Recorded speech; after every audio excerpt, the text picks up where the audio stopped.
I just hung 6 empty picture frames here in my office. It's on the wall right in front of where I sit and work, so it's something I will look at every day.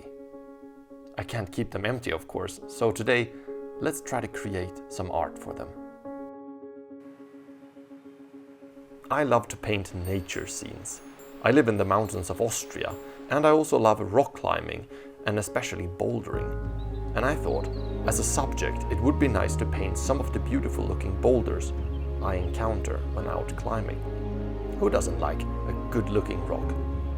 On a recent day out in a valley called Kaunertal, I captured this photo of a very nice looking tall and somewhat overhanging boulder that I think could make a great painting. A nice way of working out a composition before painting it is to first roughly edit the reference photo here in Photoshop. Maybe move some elements around and explore the color relationship by adjusting some hues, contrasts and temperatures.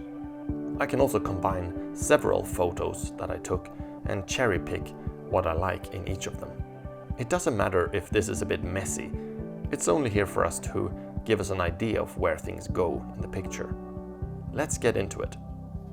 Taking a similar approach to what a traditional painter might do, I start by covering the white canvas in a base tone. In this case, a warm orange. I use a large textured brush to do so, and instead of just using the bucket tool, I cover it manually. This gives the underpainting a bit of a texture and variation in tone. It will most likely be painted over later, but since I'm aiming to introduce a lot of texture in the final painting, this does a little bit of that. It's also prettier to look at this stage compared to just a solid color. I then start sketching out the scene with a darker warm tone. I have my altered reference on a separate monitor at all times. The sketching stage is just one step further down the design process, so if I find something here I think works better for the composition over what I created in the reference, I will of course go for that. We can keep pushing things all the way until the end. Nothing is set in stone. Using a warm underpainting helps to bring some vibrancy and warmth into the final painting. Wherever I don't apply paint, this tone will come through rather than a white canvas. You could of course use other colors too. A bluish tone could be useful if you paint a night scene maybe, or if you just want to keep things cooler, maybe for a winter landscape. It's something one can experiment with for different results. In this scene, we have the sun shine in from the top left, which illuminates the top edge of the boulder. And then we get a bunch of reflected warm light onto the main steep face of the rock, which is in shadow. So I really think the warm underpainting will help here. Now that I have a loose sketch finished, I start working on the sky and the distant mountains. Laying down the value of the sky at the start will be a good reference for how bright everything else should be. I will use this flat brush for most of the painting. It forces me to work a bit bolder and not get stuck in details. The fact that it applies a lot of texture can aid in creating the illusion of details. You can just like a real brush apply it at different angles to create a variety of marks. My Wacom tablet recognizes the angle that I hold the pen, so I can use this to put down my strokes in different directions. In Photoshop, if you don't have this option, you can also just rotate the brush using the arrow keys. It's a little slower, but it does the trick. The sunlit snow on the peak, as well as the grass and vegetation on the top of the boulder, will be some of my brightest highlights in the picture. We can then contrast that with some darker shades here where the boulder is facing away from the sun.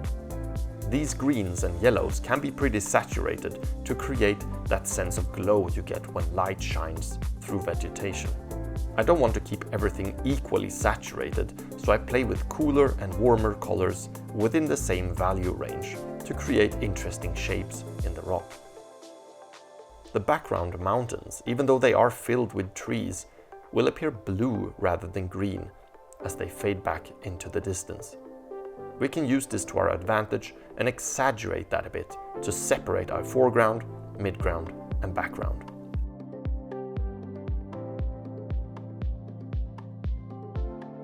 Working with quite a large brush and at a zoomed out state, I can cover a lot of ground quickly. I like to keep the brush at 100% opacity so that the brush strokes go down flat and deliberate. Too many overlapping strokes at low opacities creates a very busy and digital look I don't really like.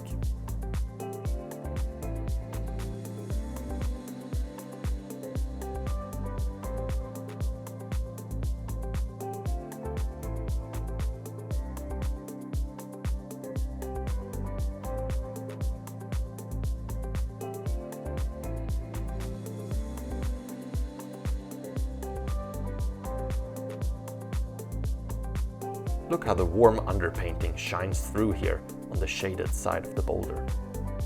Trees are always fun to paint. They are good vectors and great for creating interesting compositions. In the real scene, there was no tree here, but I think it could work well as a foreground element. And it also gives a reference of scale to the boulder. The whole thing is quite rough if we look closely at it, but I don't want to overwork it. This should be an exercise in holding back on details.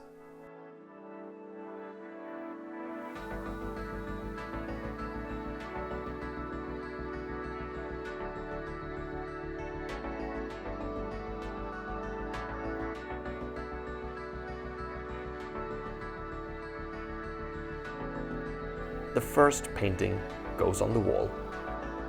Let's see what I fill the rest with. Big thanks to all my Patreons for their support. I have more videos on my Patreon page, which you can find a link to here, as well as in the description of this video. I hope you enjoyed this painting demonstration. I also hope you have a good day, and I'll see you in the next video.